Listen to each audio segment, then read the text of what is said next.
This Dark Souls 3 series covers how to do all quests and missable content in order so that all choices and rewards will be available. For best results, follow this series from the start of Part 1. There will be spoilers in the form of important information, and as usual, useful timestamps can be found in the video description. At the end of Part 5, we had just arrived at the Catacombs of Carthus. In Part 6, we will be covering important questlines to start or continue there and within the Smouldering Lake before going to Irithyll of the Boreal Valley. Starting at the Abyss Watcher's Bonfire, we will move down the path near the altar into the Catacombs.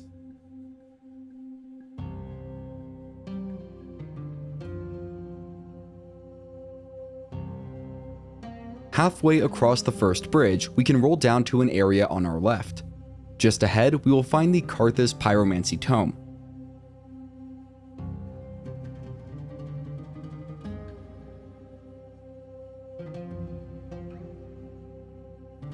We can then turn around and go down the path to our left, rolling through an illusory wall.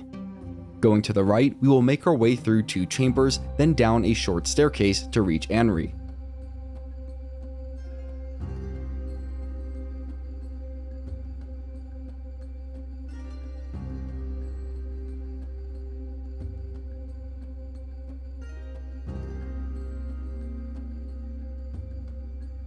We will want to eliminate any hostiles following us away from Anri, then speak to them.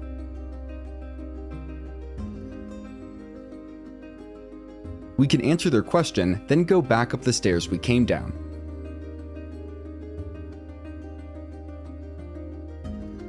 There's a larger staircase to our left, and we'll want to hurry down it and step to the side to avoid a rolling ball of bones. Just beyond the archway, there is a skeleton wearing a hat to our right. We want to eliminate it quickly or else it will flee from us.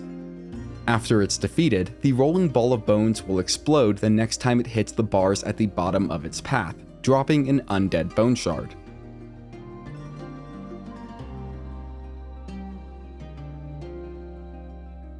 Proceeding down the main path, we can make a right turn, then go into the chamber on our right. We should limit the amount of jars we roll through here on our way to the Carthus Milkring, which I personally enjoy using. We will then return to the main hallway and, watching out for pressure plate traps, turn down the right path at the end of it.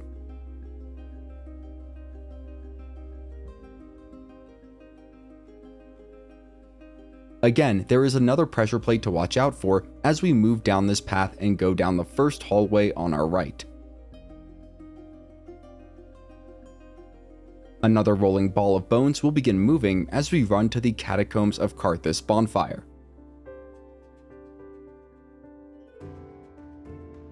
Also, if we want, we can quickly double back to find a large Titanite shard near the Bone Ball's starting point.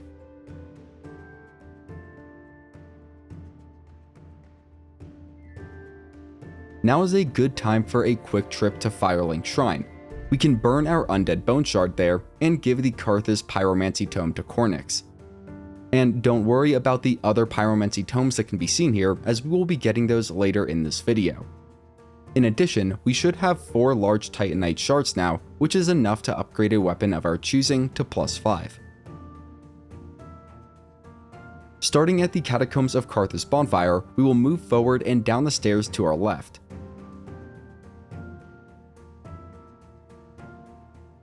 Once at the bottom, we can go a short distance forward and to the right, into a small chamber. We will be invaded by Night Slayer Tsorig here, assuming that we are embered. Defeating him will get us the My Thanks gesture, along with the Night Slayer's ring. We can then leave the chamber and go down the path to our right, and up the first set of stairs to our right from there. At the top of the stairs, we can make a sharp left and go down that direction. There is another large Titanite shard that we can pick up, but more importantly, we will find the Grave Warden's ashes at the far end of this hallway. We can then go down the nearby stairs and through an illusory wall. Turning right, we will go past the one knife-throwing skeleton and through the passageway to our right. Instead of crossing the bridge ahead, we will go up the path to the right of it.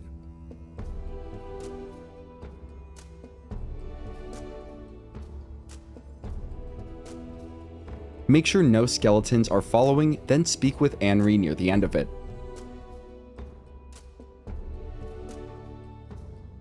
We can answer their question once more, then drop down to the nearby rock path. Straight ahead is another major boss. For now though, we will want to attack the ropes holding up the wooden bridge so that it collapses. After waiting for the bridge to settle, we should be able to climb down it to a hidden pathway below.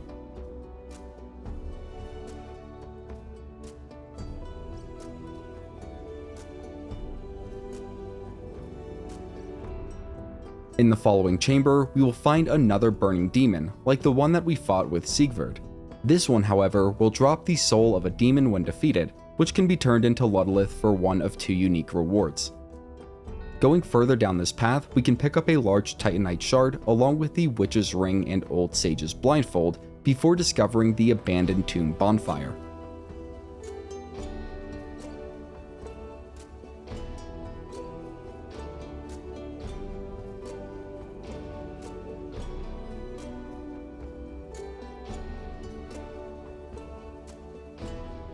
If we return to Firelink Shrine, we can give the Grave Warden's ashes to the Shrine Handmaid.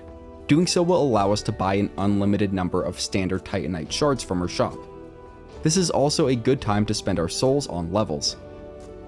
Starting at the abandoned tomb Bonfire, we will move down into the Smouldering Lake. A giant ballista will begin shooting bolts at us from on high, in groups of 3. We will need to time our dodges well to avoid taking damage as we move to and through a small passage to our right.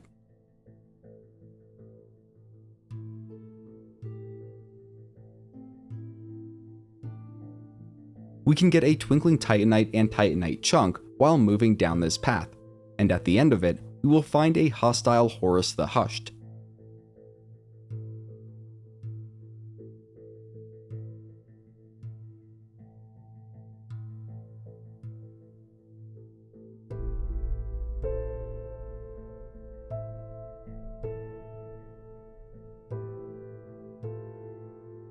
Defeating him will get us the Llewellyn shield and make Horace's armor set available for purchase from the Shrine Handmaid. Also, we can pick up a couple of large Titanite shards in this area before heading out.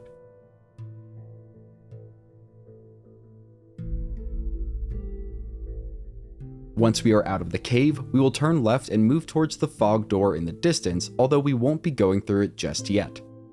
Optionally, we can grab 5 large Titanite shards on our way over.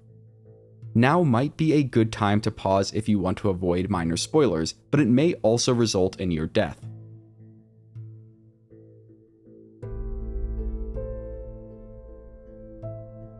As we get close to the fog door, a Carthus sandworm will emerge and attack. Due to its size and constant movements, it's really tough to get close to the worm without taking damage. However, we can just stand in a spot that positions the sandworm between us and the giant ballista and focus on dodging the giant bolts. They should occasionally pass through and damage the sandworm, eventually defeating it. There is also a bonfire up the nearby path that we can retreat to and rest at if we need to heal.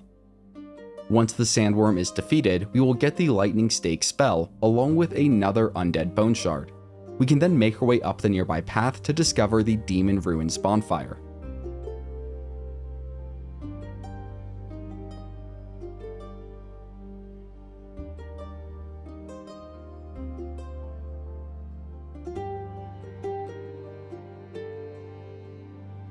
Now is a good time to make a quick stop back at Firelink Shrine.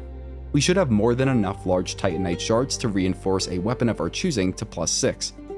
We can also burn our Undead Bone Shard, then return to the Demon Ruins bonfire. If we are embered, we will see a summoning sign for Night Slayer Tsorig nearby. While this will come in handy for a boss fight later on, I've found Tsorig to be more of a hindrance while trying to explore the Demon Ruins to collect several important items. Going down into the ruins, we will turn right at the bottom of the first staircase and go down another set of stairs. At the bottom, we will turn right and go down the passage at the far side of this area. There is an illusory wall that we can break through here if we want to get the Black Knight sword, but we should otherwise continue down the main path. Following along the right-hand wall will eventually bring us to a staircase. The Old King's Antechamber bonfire can be found at the top.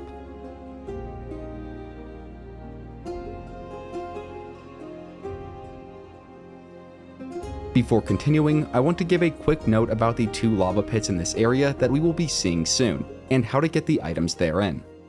Lava is very damaging and will quickly result in death.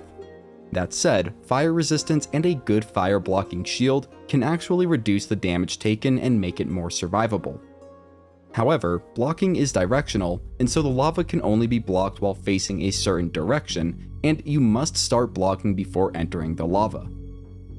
Ultimately, I would just say to plan for multiple deaths and losing any souls you have on hand if you want to go get all of the items in the 2 lava pits, especially at this point in the game.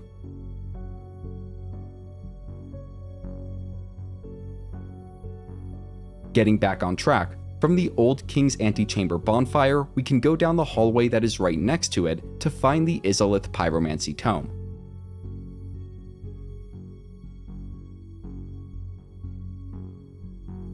Doubling back, we can rest at the bonfire to stop any enemies from following us, then move across this chamber to find another illusory wall. Watch out for falling lava oozes as we make our way down the path to our left. At the end of it, we will find an Estus shard. We can then double back down that same hall and drop down to the left. Again, watch out for the falling lava ooze as we grab the Undead bone shard to our right.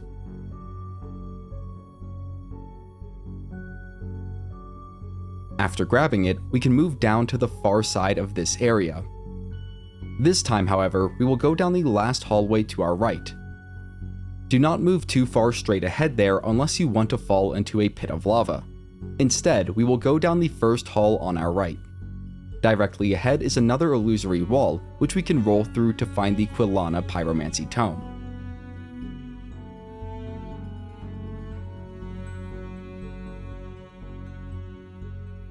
We can then turn around and drop down into a pit full of giant rats. Once those have been dealt with, we can dispel another nearby illusory wall to find a chest containing 3 large titanite shards. There is another illusory wall behind the chest with a drop beyond it that leads down to the Izalith staff. Dropping down once more, we will need to move forward and to the right, past several basilisks.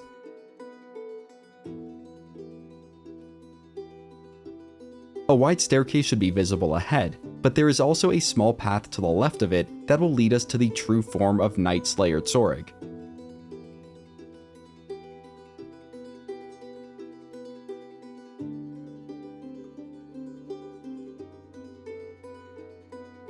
Defeating him here will get us the Fume Ultra Greatsword and Black Iron Greatshield.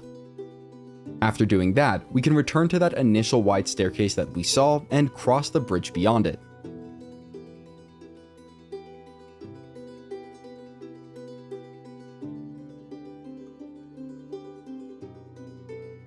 There are 2 ladders to climb up after crossing the bridge, and we can take a second to drop down and grab the Dragon Rider bow before moving on.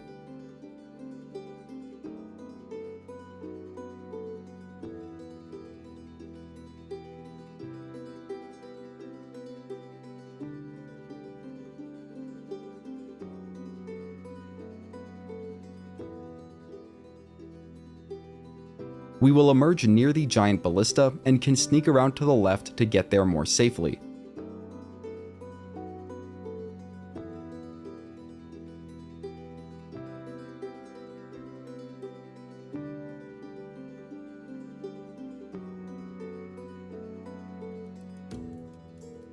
There are a couple of dangerous enemies along this path, and I recommend just running past them to turn off the giant Ballista.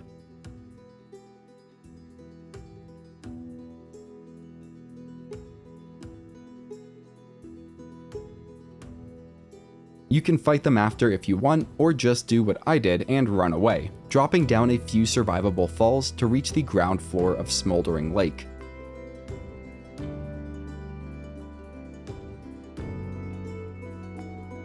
At this point, we can return to Firelink Shrine for several tasks. First, we can give Cornyx the Izalith Pyromancy Tome. We won't be able to give him the Quelana Tome, but another NPC that we haven't met yet, Carla, will be able to use it. We can also reinforce our Estus flask at Anri and burn our undead bone shard at the bonfire.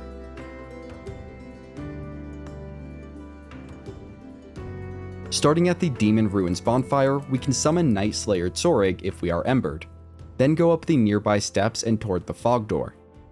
In order to get a specific armor set, we will need to summon Great Swamp Cuculus near the bottom of the stairs, and if my sources are accurate, she will need to survive the boss fight ahead.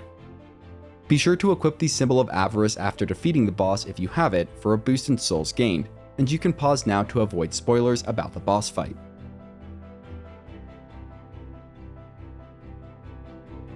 For everyone else, the Old Demon King is one of the nastier bosses that we faced up to this point. It employs several large area of effect attacks that must be dodged through to avoid taking damage.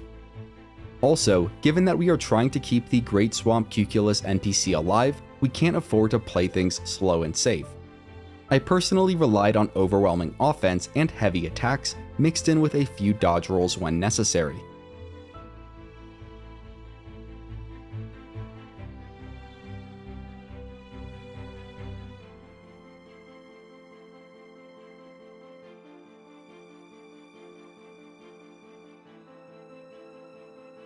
Equipping the Symbol of Avarice after defeating the Old Demon King will get us an extra 10,000 or so souls.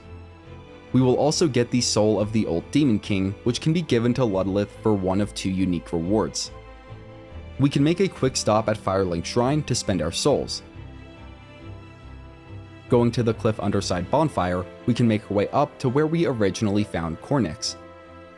We should find Cornyx's armor set and spotted whip there, but again, this may only be the case if the Great Swamp Cuculus survived the Old Demon King fight.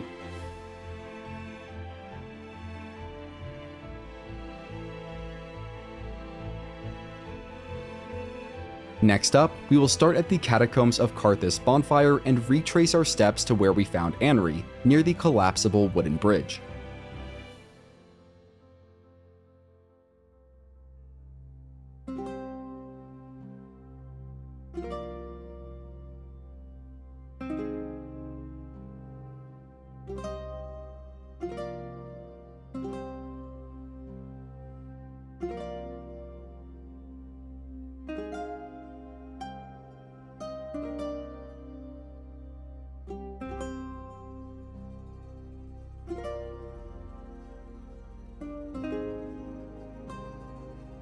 After making sure that we are not being followed by enemies, we can speak with Anri and tell of the Smouldering Lake to get the Ring of the Evil Eye.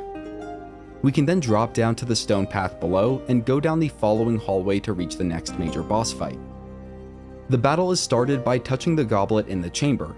We'll want to make sure to pick up the Grave Warden Pyromancy Tome quickly before the boss fight starts, and if you can, be sure to take advantage of that Symbol of Avarice trick. Other than that, you can pause now to avoid boss spoilers. For everyone else, the trick to defeating High Lord Wolnir is to destroy the glowing golden bracelets around his wrists. Wolnir's second phase depends on which bracelet is destroyed first. I personally believe that destroying the bracelet on his right hand, which is to our left, results in the easier second phase. The other major danger here is the fog that will damage us quickly if we get too close to Wolnir's chest, or when he uses his breath attack.